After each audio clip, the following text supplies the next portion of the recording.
Last Sunday at family brunch, my daughter-in-law rolled her eyes at my cardigan and whispered to my son that his mother dresses like she shops at garage sales. What she didn't know was that the old sweater she was mocking was a 1960s Chanel piece worth $12,000, and the outdated handbag sitting next to my plate could buy her precious BMW twice over. The look on her face when she discovered the truth, absolutely priceless. My name is Dawn Clay, and I've spent the last 43 years of my life surrounded by some of the most valuable and beautiful objects ever created by human hands. As a professional art and antique appraiser in Savannah, Georgia, I've handled million-dollar paintings, authenticated priceless jewelry collections, and walked through the private estates of some of the wealthiest families in the South. I've learned to spot genuine Tiffany lamps from across a room, can identify the difference between authentic Louis Vuitton from the 1920s and modern reproductions with my eyes closed, and have personally appraised collections that would make museum curators weep with envy. But here's the thing about spending your career evaluating luxury items for other people. You develop a very different relationship with material possessions than most folks do.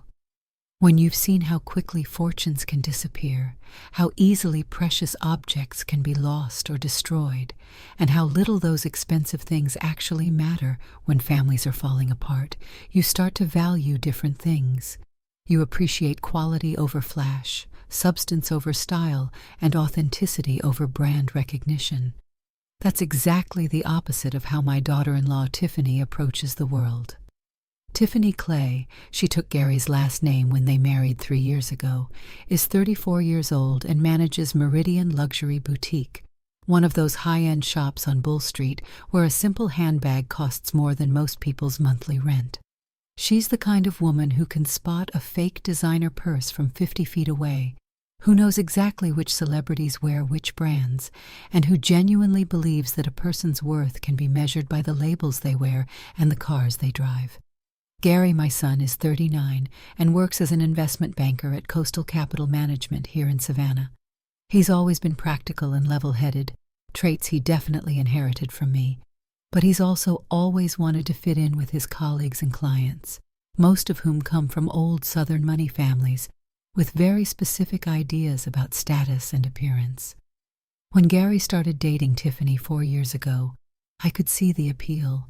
She's undeniably beautiful, with the kind of polished sophistication that photographs well at charity galas and business dinners. She knows how to dress for every occasion, can make conversation with anyone about fashion and luxury trends, and genuinely seems to make Gary happy. She also brings a level of social connections to his career that has definitely helped him advance in the competitive world of high-end financial services. But from our very first meeting, I could tell that Tiffany had already formed some very specific opinions about me that weren't particularly flattering. See, I don't look like what most people expect from someone who has spent 4 decades appraising luxury goods for wealthy clients. I live in a modest 19th century cottage in Savannah's historic district. Beautiful, yes, but not ostentatious. I drive a 12-year-old Honda Civic that runs perfectly well and gets excellent gas mileage. I do my own grocery shopping, tend my own garden, and generally live a quiet, understated life that probably seems boring to someone like Tiffany. More importantly, I dress for comfort and practicality, not to impress anyone. My daily wardrobe consists of simple dresses, comfortable cardigans, sensible shoes, and handbags that are large enough to carry everything I need without being flashy or attention-grabbing. To someone who doesn't know better, I probably look like a retired school teacher or librarian living on a modest pension. And that's exactly how Tiffany sees me. From the beginning of their relationship, I noticed that Tiffany would make little comments about my appearance that were just subtle enough to avoid being openly rude, but pointed enough to make her feelings clear. She'd suggest that Gary take me shopping for something more contemporary when we were planning to attend family events together. She'd offer to introduce me to her personal stylist, just to update your look a little bit. She'd make comments about how vintage my style was, with just enough emphasis on the word to make it clear she didn't mean it as a compliment. I let these comments slide because I understood that Tiffany was young, worked in an industry that prioritized appearance above almost everything else, and probably genuinely thought she was being helpful. I also didn't want to create tension in Gary's relationship over something as trivial as clothing choices. But over the past 3 years, Tiffany's comments have become less subtle and more frequent. What started as gentle suggestions has evolved into barely concealed mockery, especially when we're around other people. She seems to take particular pleasure in making jokes about my thrift store finds and grandmother clothes when Gary's colleagues and their wives are present. The breaking point came last Sunday during our monthly family brunch at my house, a tradition Gary and I have maintained since he was in college, and one that Tiffany has reluctantly participated in since their marriage. I had invited Patricia Montenegro, my next-door neighbor and longtime friend, to join us, along with Robert Kellerman, one of Gary's colleagues from the bank, who was visiting from Atlanta with his wife Jennifer. It was supposed to be a pleasant, relaxed meal where everyone could get to know each other better. I wore one of my favorite outfits, a soft blue cardigan that I've had for years, a simple white dress that's comfortable and classic, and a handbag that's been my go-to for special occasions since I acquired it during an estate sale in Charleston 15 years ago. To me, it was an appropriate, put-together look for hosting guests in my home. To Tiffany, apparently, it was an opportunity for public humiliation. The comments started almost immediately after our guests arrived. While I was bringing out coffee and pastries, I heard Tiffany telling Jennifer about her work at the boutique, making sure to mention the celebrities who had shopped there and the exclusive brands they carried. "It's so important to invest in quality pieces," Tiffany was saying, her voice just loud enough for everyone to hear. "I always tell my clients that buying cheap clothes is actually more expensive in the long run because you have to replace them so often." As she said this, her eyes deliberately moved to my cardigan, and Jennifer followed her gaze. I felt my cheeks warm, but I continued serving coffee without comment. But Tiffany wasn't finished. "Some people just don't understand that presentation matters," she continued, now speaking directly to Robert. "In business especially, people judge you based on how you present yourself. If you look like you don't value quality, clients assume you don't provide quality." Gary shifted uncomfortably in his chair. "Tiffany, maybe we could talk about something else." "Oh, I'm not criticizing anyone specifically," Tiffany said with a laugh that was anything but apologetic.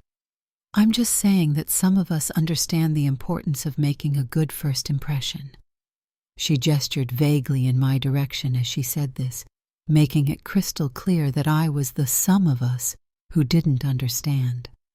Patricia, bless her heart, tried to change the subject by asking about Gary's work, but Tiffany seemed determined to continue her performance. "I keep telling Gary he should take his mother shopping," she announced to the table. "I could introduce her to some wonderful boutiques where she could find age-appropriate pieces that are a little more current." The condescension in her voice was unmistakable, and I watched Gary's face turn red with embarrassment. Not embarrassment for me, I realized, but embarrassment at his wife's behavior. That's when I made a decision that would change everything. Instead of defending myself or asking Tiffany to stop, I smiled politely and said, "That's very thoughtful of you, dear. I'm sure you know much more about current fashion trends than I do." Tiffany looked pleased with herself, apparently interpreting my response as validation of her superior knowledge and taste. She spent the rest of the brunch making additional comments about style and fashion, clearly establishing herself as the expert on such matters. But what Tiffany didn't know What none of them knew except Patricia, who has been my friend for 20 years, was that I had just decided to teach my daughter-in-law a lesson about making assumptions. A lesson that would be delivered in front of witnesses, with the kind of dramatic flair that someone who values appearances as much as Tiffany does would never forget. Because while Tiffany was mocking my garage sale cardigan and outdated handbag, she was actually insulting a Chanel boucle jacket from 1965 and a vintage Hermes Kelly bag from the 1970s. The simple white dress she'd been smirking at was an original Halston piece from the early 1980s. My thrift store outfit was worth more than her car, her designer handbag, and probably most of her monthly salary combined, and I was about to make sure she knew it. To understand how I ended up in a situation where my own daughter-in-law was publicly mocking clothes worth more than most people's annual salaries, you need to understand a bit about my life, my work, and how I've chosen to live after 4 decades in the luxury appraisal business. My cottage sits on a quiet street in Savannah's historic district, just 3 blocks from Forsyth Park. It's a modest single-story home built in 1887, with original hardwood floors, working fireplaces, and the kind of architectural details that make Savannah such a treasure for people who appreciate craftsmanship and history. I bought it 30 years ago when the neighborhood was less fashionable and considerably more affordable than it is today. The house suits me perfectly. It's large enough for comfortable living but small enough that I can maintain it myself. The rooms are filled with carefully chosen pieces, not because they're expensive but because they're beautiful, well-made, or have interesting stories attached to them. A 19th century secretary desk I inherited from my grandmother sits in the living room next to a simple but elegant sofa I found at an estate sale in Charleston. Original local artwork hangs alongside family photographs, and my bookcases are filled with volumes on art history, antique identification, and auction catalogs dating back decades. To most visitors, my home looks like that of a cultured woman with modest means and good taste, which is exactly the impression I prefer to give. The truth is considerably more complicated. During my career as a professional appraiser, I specialized in what the industry calls estate liquidation, helping families understand and sell inherited collections after someone passed away. I worked with auction houses, insurance companies, and private collectors to authenticate and value everything from 19th century paintings to Art Deco jewelry to vintage couture clothing. This work took me into some of the most magnificent homes in the South, and occasionally beyond. I've appraised collections in Charleston mansions that have been in the same families for 2 centuries, evaluated artwork in Atlanta penthouses owned by technology millionaires, and spent weeks cataloging the contents of Palm Beach estates that looked like private museums.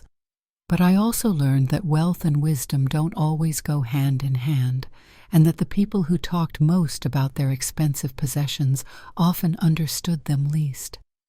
I watched families destroy relationships fighting over inheritances, saw people make terrible financial decisions because they prioritized status over substance, and witnessed how quickly material prosperity could disappear when people stopped paying attention to what actually mattered. These experiences shaped my own relationship with money and possessions in ways that probably seem contradictory to someone like Tiffany. Yes, I have money. 4 decades of appraising luxury goods for wealthy clients pays well, especially when you're good at it and develop a reputation for accuracy and discretion. I invested wisely, lived below my means, and accumulated a comfortable nest egg that allows me to live however I choose in retirement. But I also learned that there's an enormous difference between having wealth and needing to display it. The most secure people I met during my career, the ones with real, lasting financial stability, were often the ones you'd never suspect of being wealthy. They drove sensible cars, lived in comfortable but unpretentious homes, and dressed for quality and durability rather than to impress strangers. Meanwhile, the people who made the biggest show of their wealth, the ones with the flashiest cars and most obvious designer clothes, were often the ones living paycheck to paycheck, spending everything they earned to maintain an image that was more about insecurity than actual prosperity. I decided early in my career that I'd rather be the first type of person. That philosophy extends to my wardrobe, which is where my current situation with Tiffany becomes particularly ironic.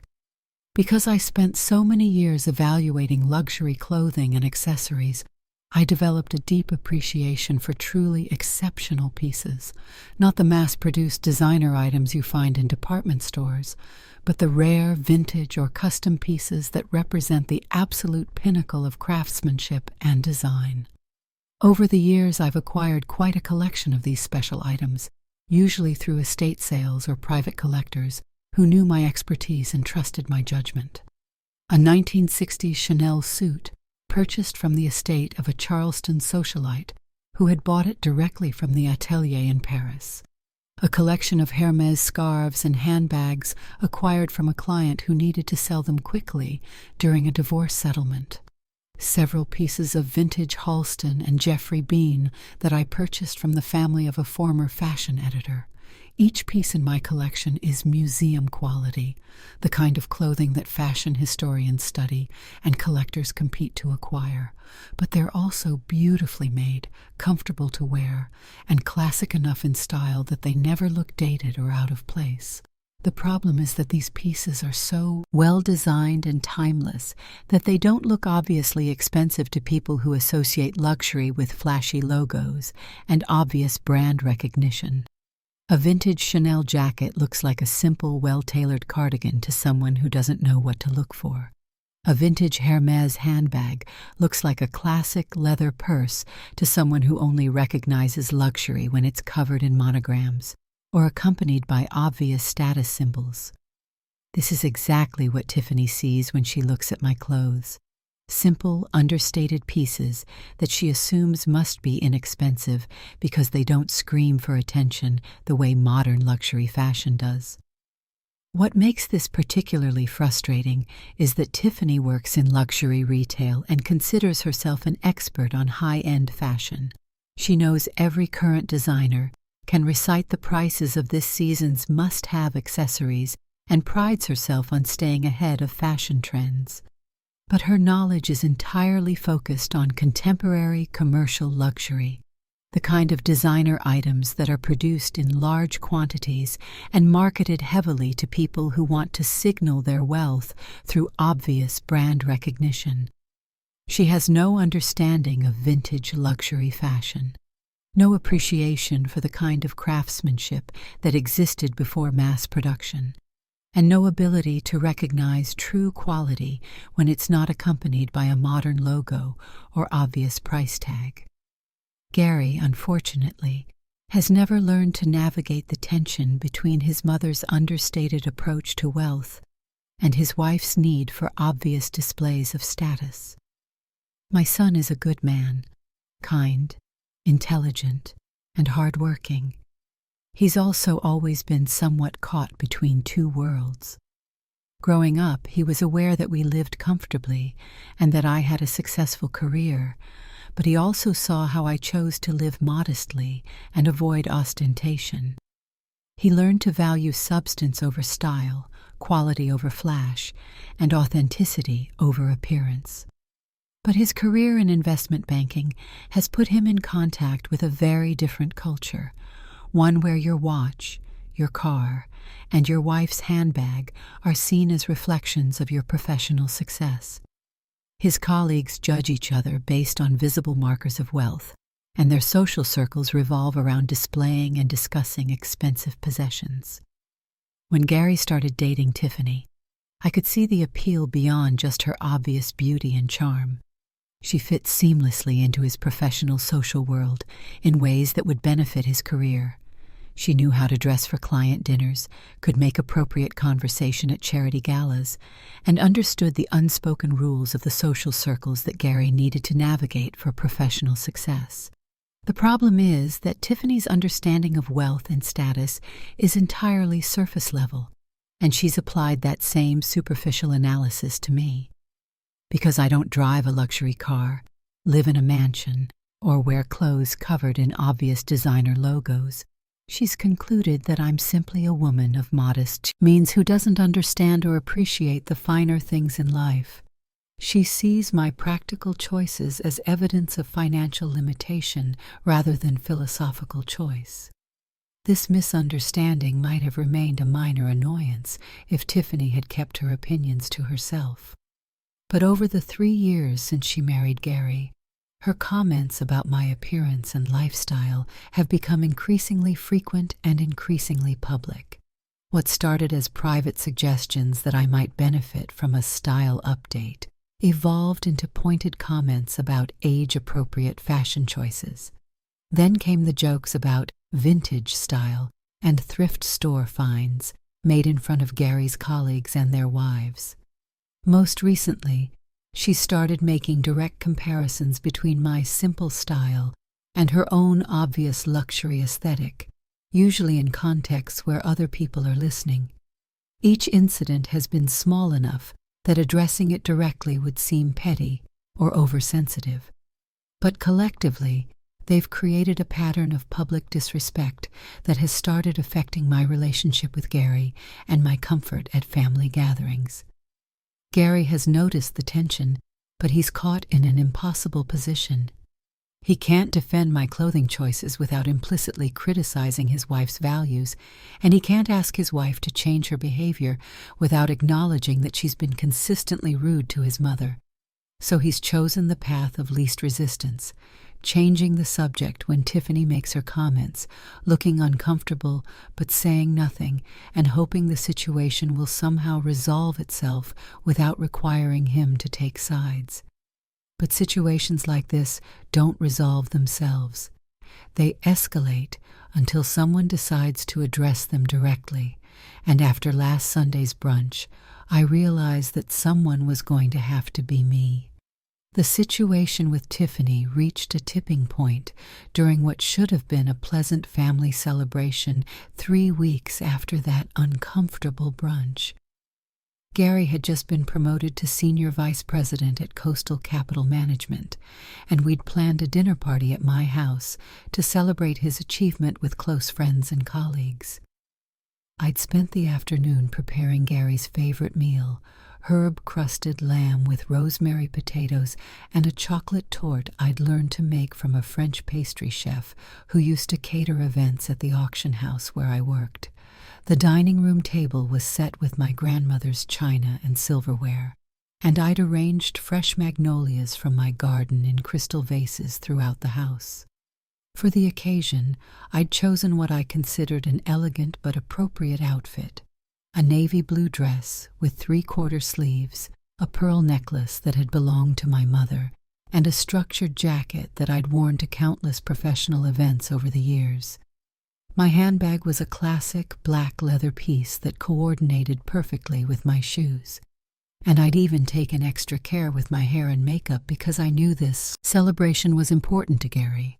The guest list included Patricia from next door, Robert Kellerman and his wife Jennifer, who had driven down from Atlanta for the occasion, 2 other couples from Gary's office, and Tiffany's friend Madison, who managed another luxury boutique in town. It was exactly the kind of mixed social gathering where I usually felt comfortable, professional enough to matter for Gary's career, but intimate enough to feel like a family celebration. Tiffany arrived wearing what I later learned was a $3,000 designer dress, carrying a handbag that she'd mentioned cost more than most people's monthly rent, and sporting diamond earrings that Gary had given her for their anniversary. She looked absolutely stunning, and I told her so genuinely when they walked through the door. "Thank you," she said, looking me up and down with an expression I couldn't quite read. "That's a very classic look you've chosen." The word classic came out with just enough hesitation to make it clear she didn't mean it as a compliment, but I chose to ignore the implication and focused on greeting the other guests as they arrived. For the first hour of the evening, everything went smoothly. The conversation flowed easily between Gary's promotion, shared stories about work and travel, and the usual pleasant small talk that makes dinner parties enjoyable. I was proud of Gary as I watched him interact with his colleagues and friends, clearly comfortable in his new role and excited about his expanded responsibilities. But as the evening progressed and people became more relaxed with wine and good food, Tiffany began making the kinds of comments that had become her signature way of establishing herself as the authority on style and sophistication. It started when Jennifer complimented the presentation of the dinner and asked where I'd learned to cook so beautifully. "Dawn has such wonderful skills," Tiffany interjected before I could answer. "She's so good at making simple ingredients look elegant. It's really an art form, making the most of what you have to work with." The implication was clear to everyone at the table, that I was someone who had to make do with simple ingredients rather than someone who chose to prepare food that way. Jennifer looked confused by the comment, but I simply smiled and explained that I'd always enjoyed cooking and had learned from various chefs over the years during my work with estate sales and auction house events. But Tiffany wasn't finished establishing the narrative she wanted to create about our relative positions in life. When Robert commented on how beautiful my house was and asked about its history, Tiffany jumped in again. "Dawn has such a gift for making older things look charming," she said with what sounded like admiration but felt like condescension. "She's so creative with vintage pieces and finding ways to make them work in a modern context." Again, the implication was that I was someone who couldn't afford new, contemporary furnishings and had to be creative with hand-me-downs and second-hand finds. Gary shot his wife a warning look, but she either didn't notice or chose to ignore it. The comments continued throughout the dinner. When Madison admired my pearl necklace, Tiffany mentioned how classic older jewelry could be, as if costume pieces from previous generations were charming but obviously inferior to contemporary designer jewelry. When Patricia complimented my jacket, Tiffany agreed that vintage styling had a certain appeal for people who appreciated retro fashion. Each comment was carefully phrased to sound supportive while actually being dismissive, and I could see that our guests were beginning to feel uncomfortable with the subtle undercurrent of condescension Tiffany was introducing to what should have been a celebratory evening. But the moment that crossed the line from rude to cruel came during dessert, when we were discussing holiday plans and travel. Jennifer mentioned that she and Robert were planning a trip to Paris in the spring and asked if I'd ever been there. I mentioned that I'd traveled to France several times during my career, working with international auction houses and visiting museums for research. "Oh, how wonderful," Tiffany said, her voice dripping with false sweetness. "I'm sure those business trips were very educational. Gary and I are planning to go to Paris next month, but we'll be staying at the Four Seasons and shopping on the Champs-Élysées. I'm so excited to finally buy some authentic French fashion, pieces you can only get in the original boutiques." She paused dramatically, looking directly at me. "Not that there's anything wrong with more affordable alternatives, of course. Some people are perfectly happy with, well, whatever they can find locally." The insult was so blatant that conversation at the table stopped completely. Everyone stared at Tiffany in shock, then looked at me to see how I would respond. Gary's face went white, then red with embarrassment and anger. "Tiffany, that was completely inappropriate." "What?"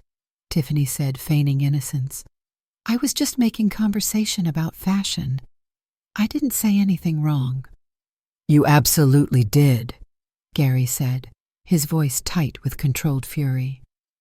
"You were being deliberately insulting to my mother." "I was not," Tiffany protested. "I was just pointing out that different people have different budgets for clothing. That's not insulting. That's reality." Patricia, who had been quietly observing this exchange, set down her coffee cup with more force than necessary. "Tiffany, dear, I think you might be making some assumptions that aren't based on accurate information." "What do you mean?" Tiffany asked, though her tone suggested she wasn't really interested in Patricia's answer. "I mean that you seem to think Dawn's clothing choices are based on financial limitations rather than personal preferences," Patricia said calmly. "That's a mistake that people sometimes make when they don't understand the difference between choosing simplicity and being forced into it." Tiffany's eyes narrowed. "I understand fashion and quality perfectly well, thank you. I work in luxury retail." "You work in contemporary luxury retail," Patricia corrected. "That's not the same thing as understanding fashion history or recognizing authentic vintage luxury pieces." "Are you suggesting that Dawn's clothes are somehow expensive?" Tiffany asked, and she actually laughed as she said it. "I'm sorry, but I know what designer clothing looks like, and this isn't it."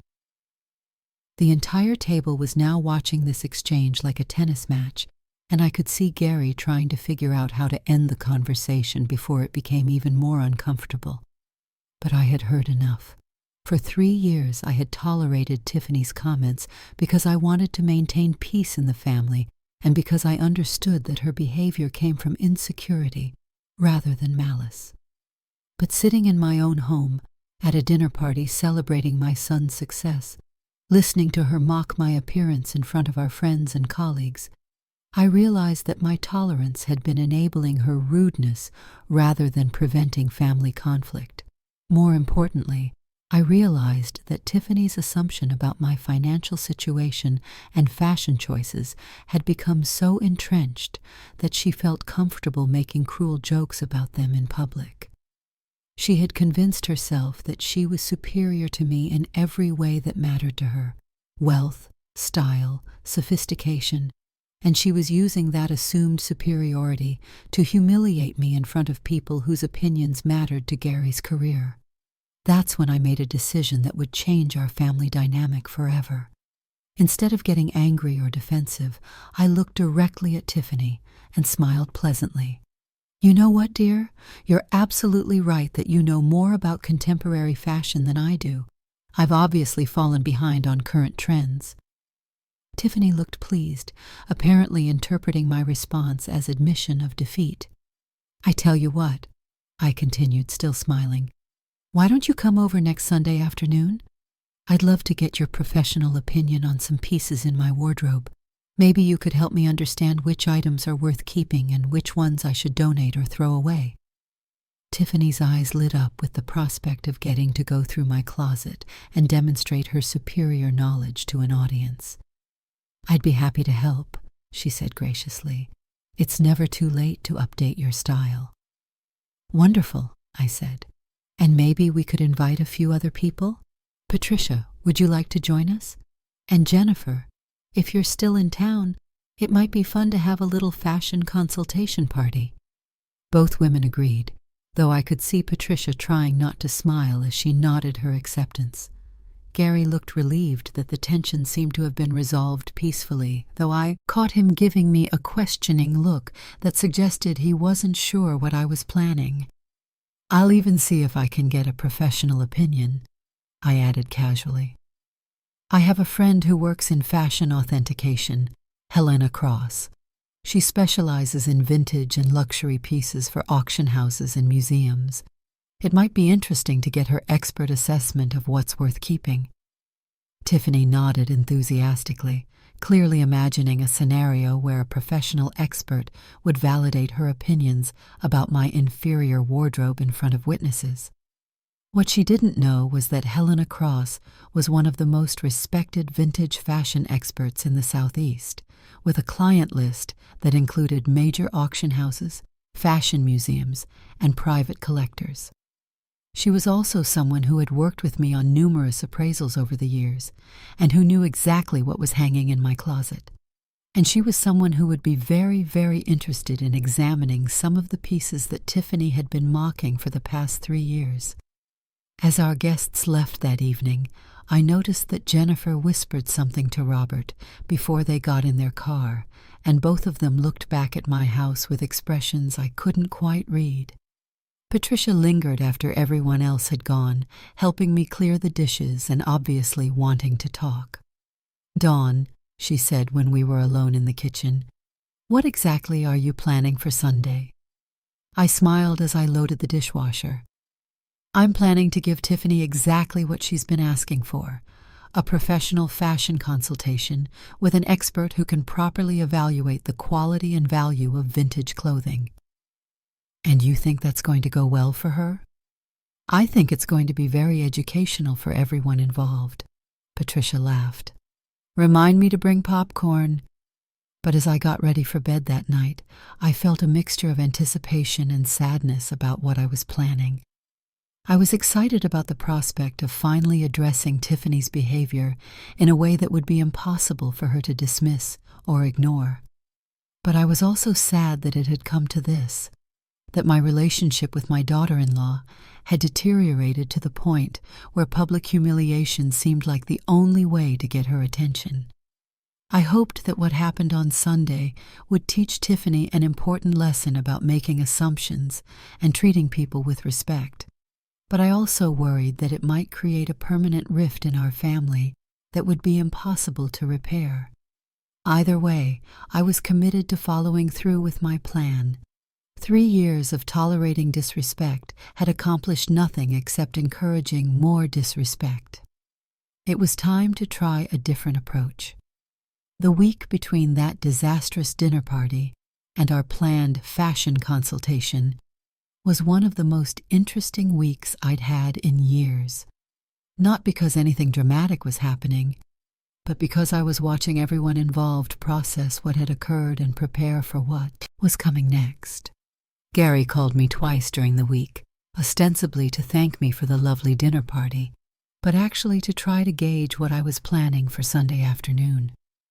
He knew me well enough to sense that I wasn't simply going to let Tiffany go through my closet and mock my clothes for an audience without some kind of response, but he couldn't figure out what form that response might take. "Mom," he said during his second call, "I want to apologize again for how Tiffany behaved at dinner. Her comments were completely out of line."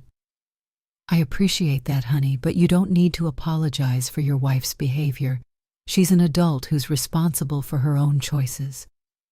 "I know, but I just want to make sure that whatever happens on Sunday doesn't make things worse between you two. I love you both, and I want us to be able to function as a family." "Gary, do you think the way things have been going is sustainable? Do you think I should just continue to tolerate being insulted in my own home indefinitely?" There was a long pause. "No, I don't. But I'm not sure public confrontation is the answer either. Sometimes people don't change their behavior until they're forced to confront the consequences of that behavior," I told him. "Tiffany has spent 3 years making assumptions about me based on incomplete information. Maybe it's time she learned what happens when you make assumptions without facts to support them." "What does that mean exactly?"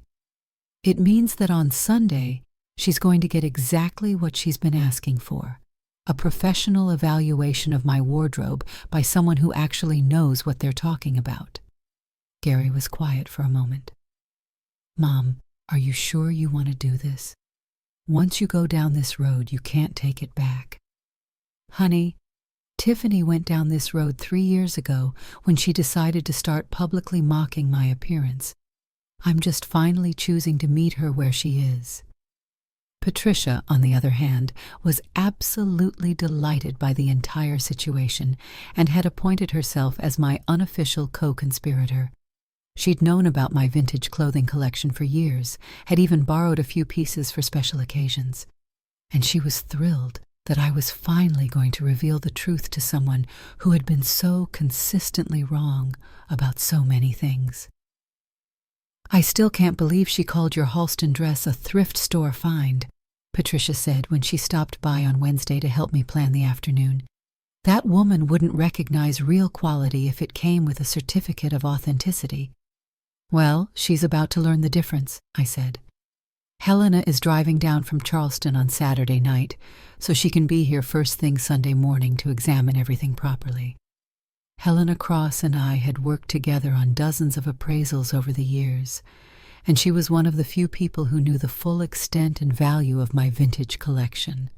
She specialized in authenticating high-end vintage fashion for auction houses, insurance companies, and private collectors, and her reputation in the field was impeccable. When Helena certified a piece as authentic, it was accepted without question by everyone from Sotheby's to the Metropolitan Museum of Art.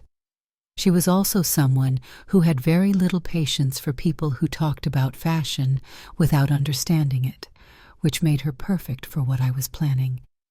"Dawn, I have to admit I'm curious about this daughter-in-law of yours," Helena had said when I called to ask if she'd be willing to participate in my little demonstration. Anyone who would mock vintage Chanel as garage sale clothes clearly needs some education about fashion history. "Oh, she's going to get quite an education," I assured her. "The question is whether she'll be willing to learn from it." On Thursday, Tiffany called to confirm the details for Sunday and to ask if there was anything she should bring to make the consultation more productive. "Just your expertise," I told her sweetly. "I'm really looking forward to getting your professional opinion on which pieces are worth keeping." "I'm excited too," she said, and I could hear the anticipation in her voice. "It's going to be fun to help you modernize your look.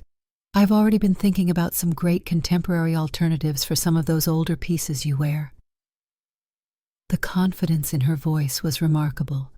She was genuinely convinced that she was going to spend Sunday afternoon demonstrating her superior knowledge and taste to an audience of witnesses, cementing her position as the family's authority on style and sophistication. She had no idea that she was walking into a situation that would expose how little she actually knew about the very subject she claimed to be an expert in. Friday evening, I spent several hours in my bedroom and walk-in closet, carefully selecting which pieces I wanted Helena to examine during our consultation. I chose items that represented different eras and designers, but that all shared the common characteristic of looking deceptively simple to someone who didn't know what to look for. The 1965 Chanel boucle jacket that Tiffany had called my thrift store cardigan, the 1970s Hermes Kelly bag she'd referred to as outdated, the Halston dress from 1983 that she'd suggested I donate, a Pucci scarf from the 1960s that she'd said looked homemade, several other pieces that she'd mocked or dismissed over the past 3 years. I also selected some of my more obviously valuable pieces, items that even someone with limited knowledge might recognize as expensive. A beaded evening gown by Bob Mackie, a fur coat that had belonged to a Charleston socialite, some jewelry that was clearly antique and valuable. The contrast would be important for what I was planning. I wanted Tiffany to see that I owned pieces she could recognize as valuable, which would force her to confront the fact that she'd been wrong about the pieces she couldn't recognize. Saturday morning, I called Robert Kellerman to invite him and Jennifer to stop by Sunday afternoon, if they were still in town and interested in seeing the fashion consultation. "That's very kind of you to invite us," Robert said, though he sounded puzzled. "Jennifer mentioned that your dinner party conversation about fashion got a little intense. Are you sure you want an audience for this?" "I'm absolutely sure," I told him. "I think it's going to be very educational for everyone involved." "In that case, we'd love to come. Jennifer has been talking all week about wanting to see how this situation resolves itself." Saturday evening, Helena arrived at my house with her authentication equipment, magnifying glasses, UV lights, reference books, and the various tools she used to examine fabric, stitching, hardware, and other details that distinguished authentic luxury pieces from reproductions. We spent the evening going through my collection systematically, with Helena examining each piece I'd selected and making notes about its provenance, condition, and current market value. Even though she'd seen most of these items before during previous appraisals, she wanted to have fresh, detailed assessments ready for Sunday's demonstration. "This is going to be quite a shock for your daughter-in-law," Helena said as she examined the Chanel jacket under her magnifying glass. "This piece alone is worth more than most people spend on clothing in their entire lives." "That's exactly the point," I said. She spent 3 years assuming that expensive means obvious, and that simple means cheap. It's time she learned the difference between authentic luxury and commercial fashion. "Are you prepared for the possibility that this might permanently damage your relationship with her?" I considered this question carefully. "Helena, my relationship with Tiffany has been damaged for 3 years by her behavior. The only question is whether continuing to tolerate that behavior will eventually destroy it completely, or whether forcing her to confront the truth about her assumptions might actually give us a chance to start over on more honest ground. And if she doesn't handle the truth well, then at least I'll know I tried to address the problem directly instead of just hoping it would go away on its own." Sunday morning I woke up early and took extra care with my appearance. I chose one of my most deceptively simple outfits, a cream-colored dress that looked like something you might find at any department store, but that was actually a vintage Yves Saint Laurent piece from the 1970s.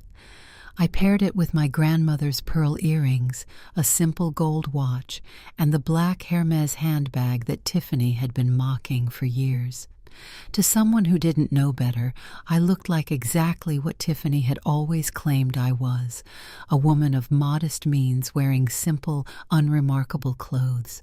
To someone who did know better, I was wearing an outfit worth approximately $15,000. Helena arrived at 1:00 p.m. and set up her equipment in my living room, arranging her authentication tools on the coffee table and preparing the reference materials she might need for comparison purposes. Patricia arrived at 1:30, bringing homemade cookies and barely contained excitement about the afternoon's proceedings. Robert and Jennifer arrived at 1:45, looking curious and slightly apprehensive about what they were about to witness. Gary and Tiffany arrived precisely at 2:00 p.m., with Tiffany carrying a large leather portfolio that I assumed contained notes about fashion advice she was planning to share. "This is going to be so much fun," Tiffany announced as she kissed my cheek in greeting. "I've been looking forward to this all week."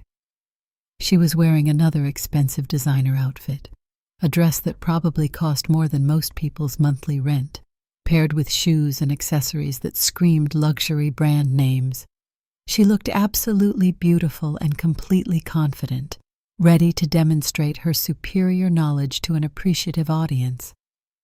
"Tiffany, I'd like you to meet Helena Cross," I said, gesturing to where Helena was arranging her equipment. "She's the fashion authentication expert I mentioned. Helena works with auction houses and museums to evaluate vintage and luxury pieces."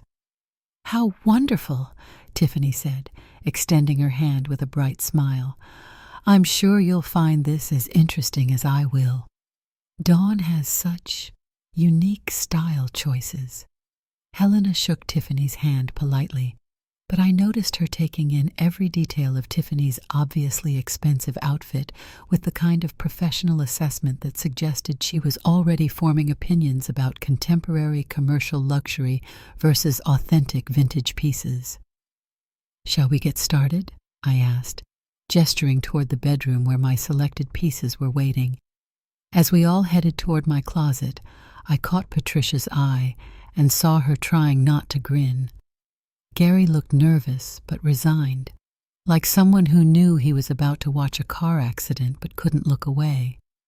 Tiffany looked absolutely delighted, clearly anticipating an afternoon of demonstrating her expertise while helping her unsophisticated mother-in-law learn the difference between fashion and whatever it was she thought I'd been wearing.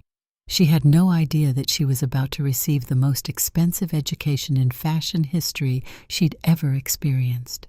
What happened in my bedroom that Sunday afternoon was like watching someone's entire worldview collapse in real time, piece by piece, as each assumption they'd built their confidence on was systematically demolished by an expert who knew exactly what she was looking at.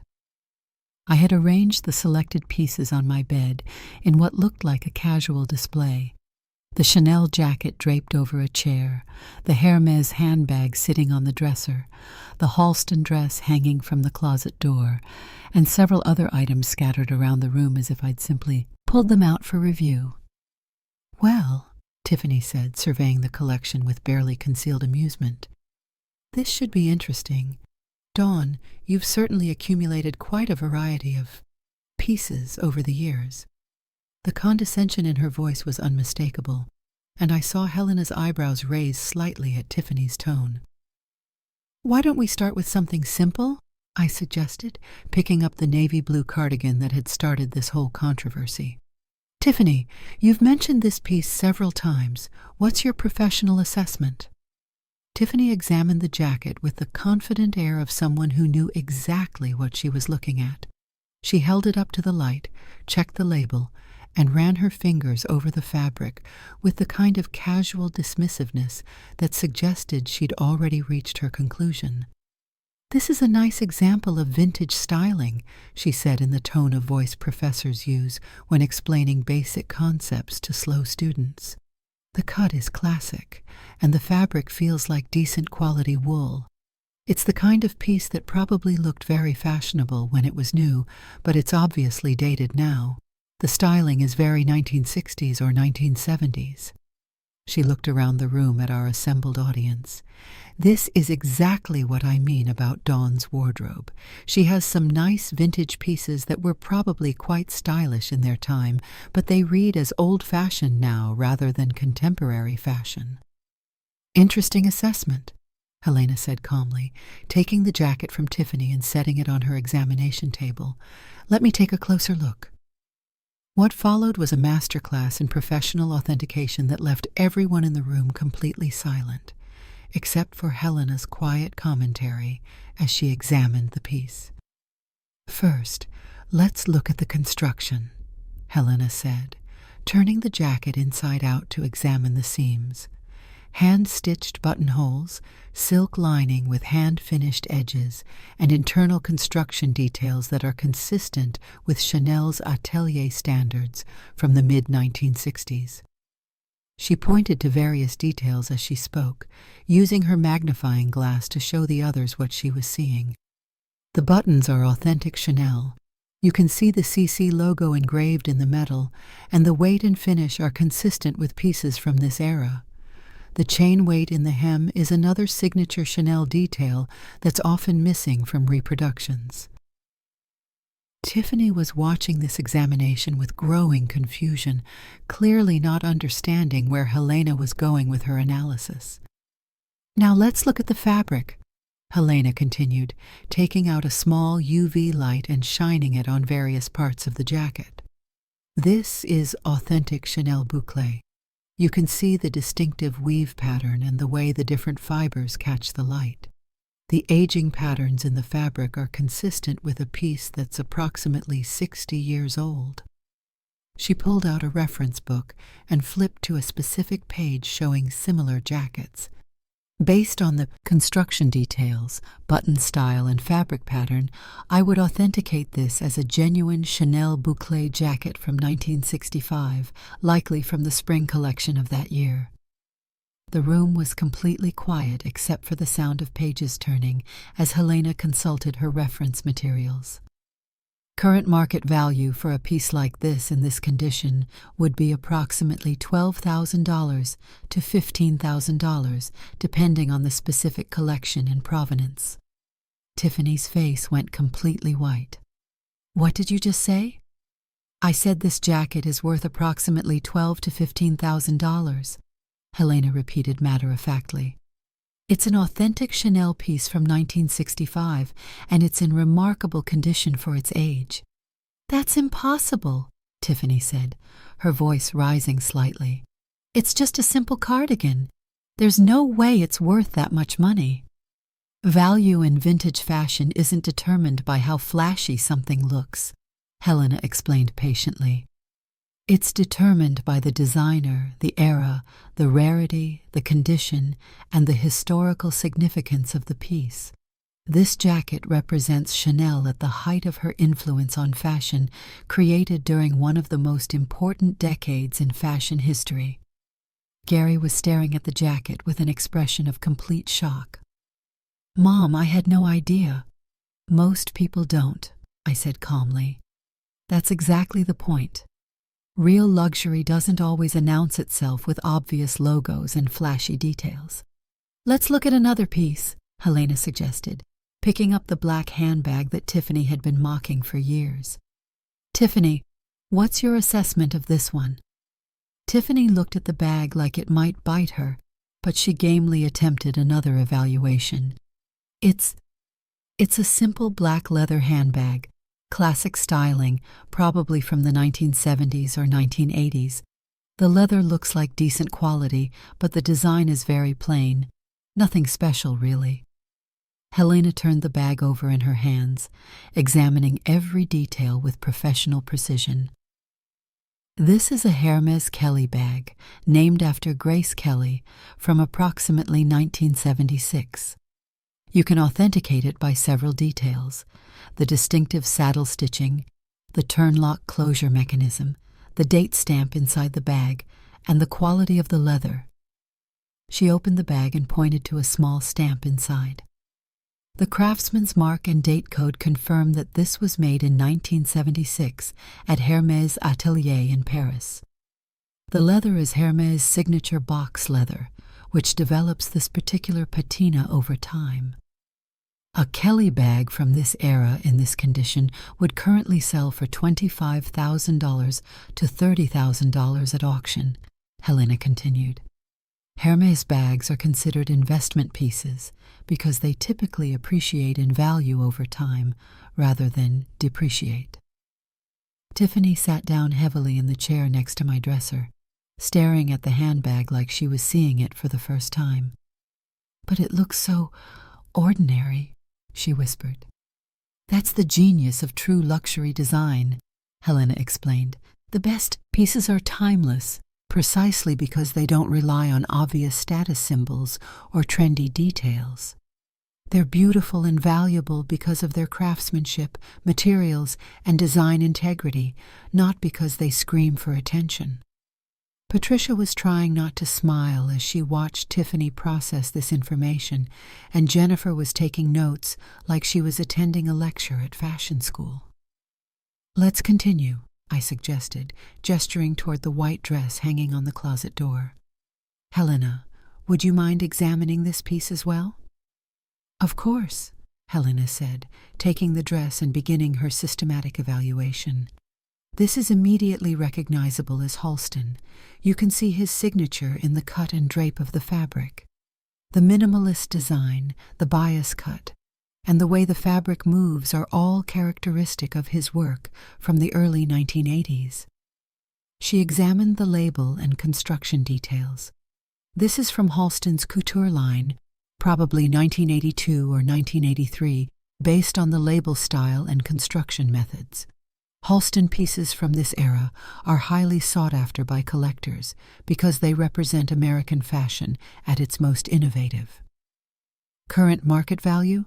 Robert asked, clearly fascinated by the process.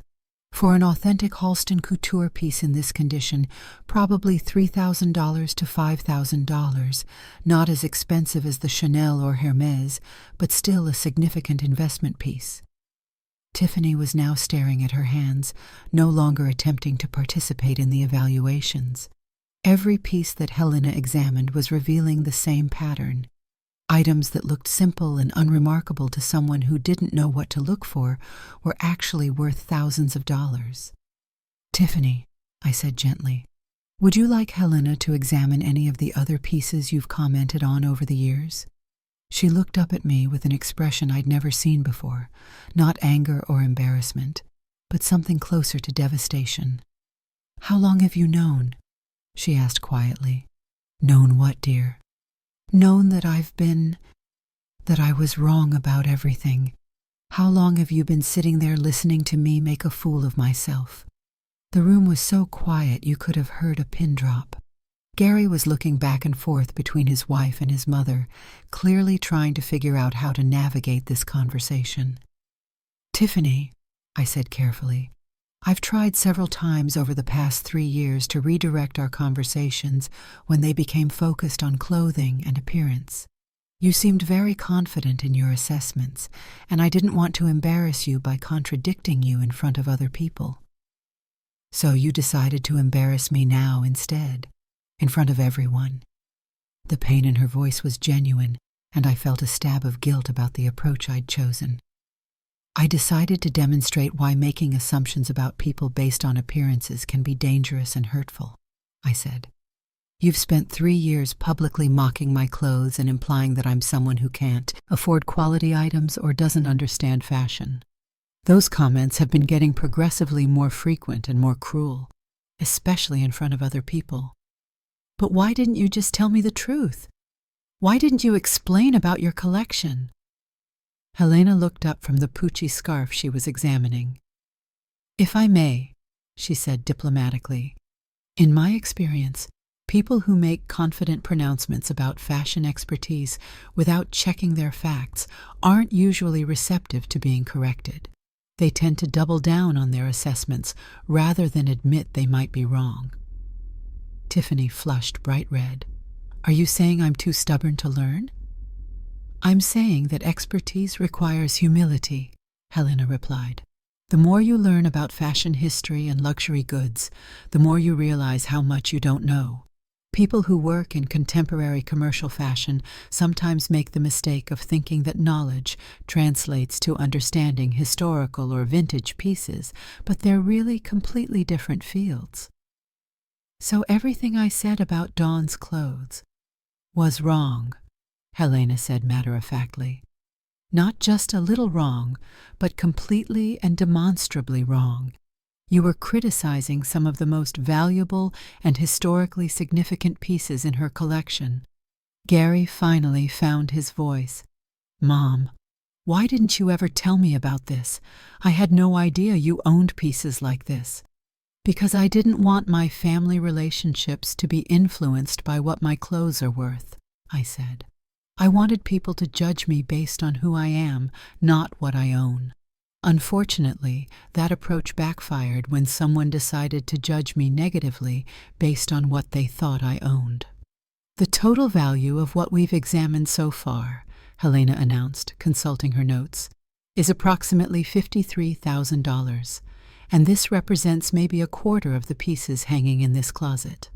Tiffany made a sound that was somewhere between a gasp and a sob. $53,000? "Conservative estimate," Helena confirmed. "Some of these pieces might bring significantly more at auction, depending on the market and the specific buyer." "More than my car," Tiffany whispered, echoing the title that had started this whole confrontation. "More than my car, my jewelry, and probably everything in my closet combined." The realization seemed to hit her all at once. Not just that she'd been wrong about the value of my clothes, but that she'd spent 3 years publicly humiliating herself with her ignorant comments, embarrassing her husband, and insulting someone who had been quietly tolerating her behavior with far more grace than she deserved. "Dawn," she said, looking directly at me for the first time since Helena had started her authentication process, "I am so sorry. I don't even know how to begin to apologize for the way I've treated you." "You can begin by understanding why this happened," I said. "You made assumptions about me based on incomplete information, and then you used those assumptions to justify treating me with disrespect. The actual value of my clothes isn't what matters here. What matters is that you decided to judge and mock someone based on your own limited understanding of what wealth and class look like." "You're right," she said, tears starting to form in her eyes. "I was horrible to you, and the worst part is I thought I was being subtle about it. I thought I was being sophisticated and clever with my comments." "Tiffany," Patricia said gently, "subtle cruelty is still cruelty. And everyone could see what you were doing. We were all just too polite to call you out on it." That seemed to be the final straw for Tiffany's composure. She started crying in earnest, not the delicate tears that preserve makeup, but the ugly, overwhelming sobs of someone whose entire self-image has just been demolished. And despite everything she'd put me through, despite 3 years of public humiliation and private hurt, my heart went out to her. Because watching someone confront the worst version of themselves is painful, even when they deserve the confrontation. The silence that followed Tiffany's breakdown was one of the most uncomfortable moments I've experienced in my 67 years. Here was my daughter-in-law, sobbing in my bedroom, surrounded by the evidence of her own ignorance and cruelty, while 6 other people tried to figure out whether to comfort her, lecture her, or simply pretend this wasn't happening. Helena, with the professional discretion that comes from years of dealing with family drama during estate appraisals, quietly began packing up her authentication equipment. "I think my work here is done," she said diplomatically. "Dawn, I'll email you my formal written assessments for your insurance records." "Thank you, Helena," I said. "I appreciate you taking the time to do this properly." "It was educational," she replied, glancing at Tiffany with an expression that managed to be both sympathetic and disapproving. "For everyone involved." After Helena left, Patricia gracefully suggested that she and the Kellermans should probably head home as well, giving our family some privacy to process what had just happened. But before she left, Patricia squeezed my hand and whispered, "You did the right thing, Dawn. Sometimes people need to face consequences for their behavior."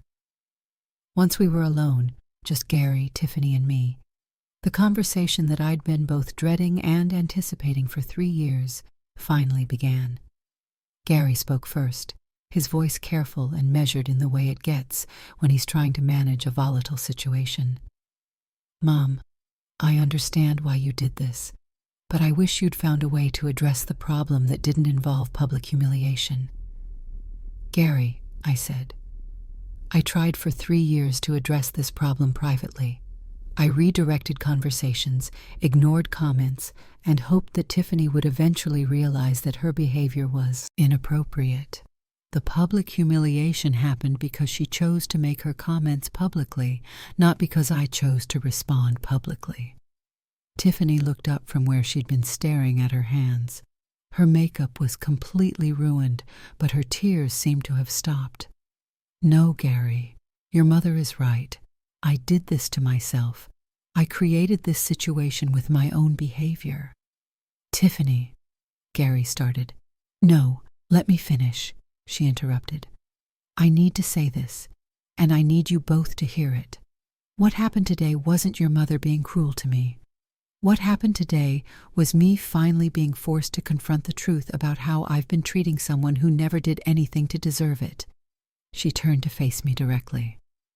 "Dawn, I owe you an apology that goes way beyond just being wrong about your clothes.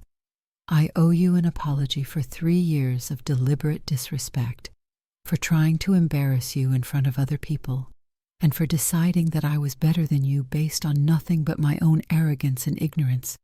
Tiffany, please let me finish. I need to say all of this." She took a shaky breath. "The truth is, I was intimidated by you from the moment we met. You're so calm and confident and comfortable with yourself in a way that I've never been.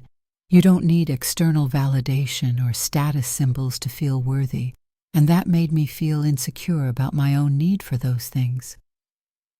This was not what I had expected to hear. So instead of admitting that intimidation or trying to learn from you, I decided to find ways to make you seem less impressive. I convinced myself that you were just a woman with limited means and outdated taste, and that made me feel superior by comparison.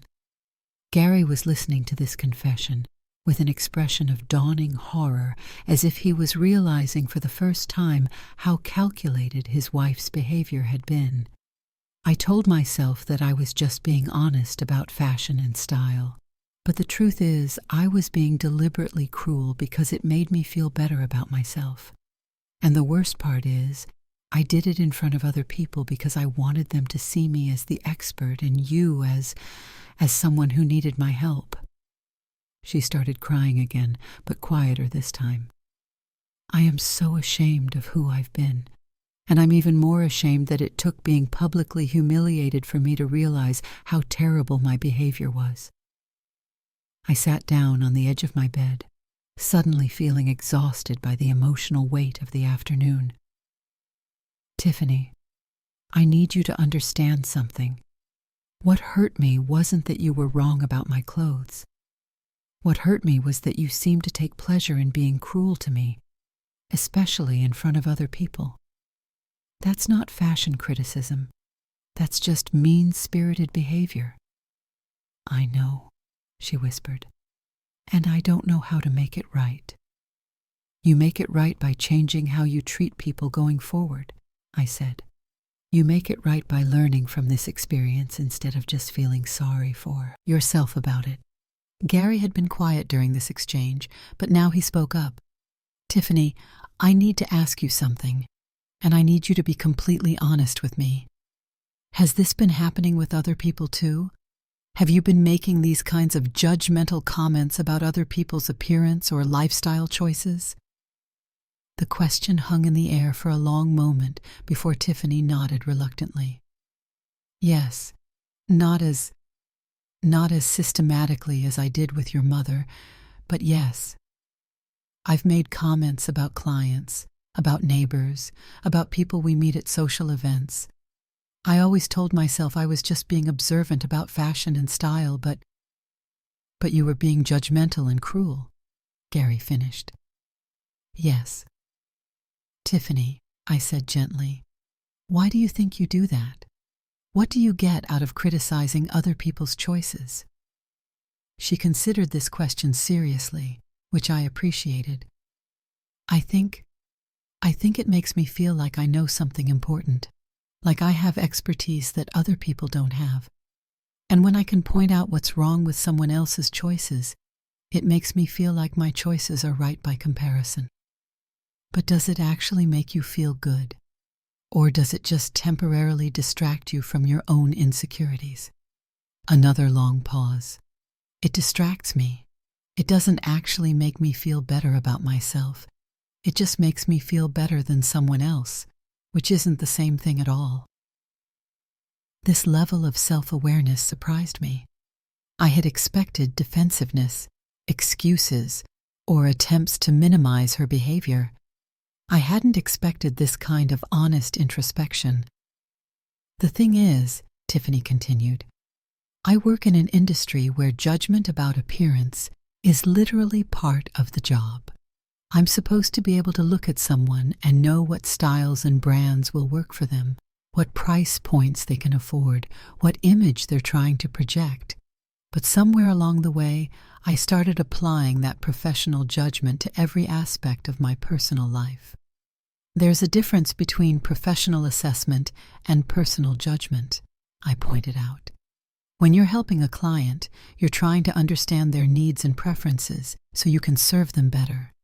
When you're making comments about my clothes at a family dinner, you're not trying to help anyone. You're just trying to establish your own superiority. You're absolutely right, she said. And the horrible truth is, I knew the difference. I knew I was being mean, and I chose to do it anyway because it felt good in the moment. Gary stood up and walked to the window, looking out at my garden. Tiffany, I need you to understand how this has affected me too. For 3 years, I've been watching my wife treat my mother with disrespect, and I've been too much of a coward to address it directly. I told myself it wasn't that bad, or that it would resolve itself, or that I shouldn't get involved in conflicts between the women in my life. He turned back to face us. But the truth is, I was embarrassed by your behavior, and I was angry at you for putting me in a position where I had to choose between defending my mother and supporting my wife. I should have stopped this a long time ago." "Gary, you couldn't have stopped me," Tiffany said. "I would have just gotten better at hiding it, or I would have resented you for trying to control my behavior. This is something I had to confront myself." Over the next 2 hours, we had the most honest conversation our family had ever had about respect, assumptions, insecurity, and the difference between confidence and cruelty. It wasn't comfortable, and there were moments when I wasn't sure our relationships would survive the level of brutal honesty we were sharing. But by the end of that conversation, something had fundamentally shifted between Tiffany and me. She didn't try to excuse her behavior or minimize its impact. She didn't blame her upbringing, her work environment, or social pressure for her choices. She took full responsibility for 3 years of deliberate cruelty and acknowledged that no amount of apologizing could undo the damage she'd done to our relationship. But she also committed to doing the work necessary to change her behavior going forward. "I want to learn," she told me before they left that evening, "not just about fashion history or vintage pieces, but about how to treat people with respect, even when I don't understand their choices. I want to be someone you can be proud to have as a daughter-in-law." "Tiffany," I said, "I don't need you to become a different person. I just need you to become a kinder version of the person you already are." That was 6 months ago, and I can honestly say that Tiffany has kept her commitment to change. She enrolled in a fashion history course at the local college, not because she needed it for work, but because she wanted to understand the context and significance of pieces like the ones in my collection. She's learned to ask questions instead of making assumptions, and to express curiosity instead of judgment when she encounters styles or choices she doesn't immediately understand. More importantly, she's become genuinely interested in the stories behind vintage pieces, not just their monetary value, but their historical significance and the lives of the women who wore them before. Last month, she brought me a 1950s cocktail dress she'd found at an estate sale, not because she thought it was valuable, but because she thought I'd appreciate the craftsmanship and design details. She was right. It was a beautiful piece by a designer I'd never encountered before, and we spent an enjoyable afternoon researching its provenance together. Our relationship isn't perfect, and there are still moments when I can see her catching herself before making the kind of judgmental comment that used to be her default response to anything she didn't immediately understand. But those moments are becoming rare, and when they happen, she acknowledges them and corrects course instead of doubling down on her initial assessment. Gary has also learned some important lessons from this experience. He's become much more willing to address problems directly instead of hoping they'll resolve themselves, and he's gotten better at supporting both his wife and his mother without feeling like he has to choose sides between us. But the most important change has been in how our family talks about wealth, status, and the ways we judge other people. We've learned that true luxury isn't about displaying your wealth. It's about having the freedom to make choices based on your own values, rather than other people's expectations. We've learned that expertise requires humility, and that the more you know about any subject, the more you realize how much you still have to learn. Most importantly, we've learned that respect isn't something you earn by proving your worth through material possessions. It's something you give to other people simply because they're human beings who deserve to be treated with dignity. The vintage clothes in my closet are still worth the same amount of money they were worth 6 months ago. But their real value has turned out to be the lessons they taught my family about the dangers of making assumptions and the importance of treating people with kindness, regardless of what you think you know about their circumstances. And every time I put on that Chanel jacket, the one Tiffany used to call my thrift store cardigan, I'm reminded that the most expensive things in life aren't things at all. They're relationships built on mutual respect, families that can weather difficult conversations, and the wisdom that comes from being forced to confront the worst versions of ourselves and choosing to do better. Sometimes the most valuable lessons come wrapped in the simplest packages. You just have to be wise enough to recognize them when they appear.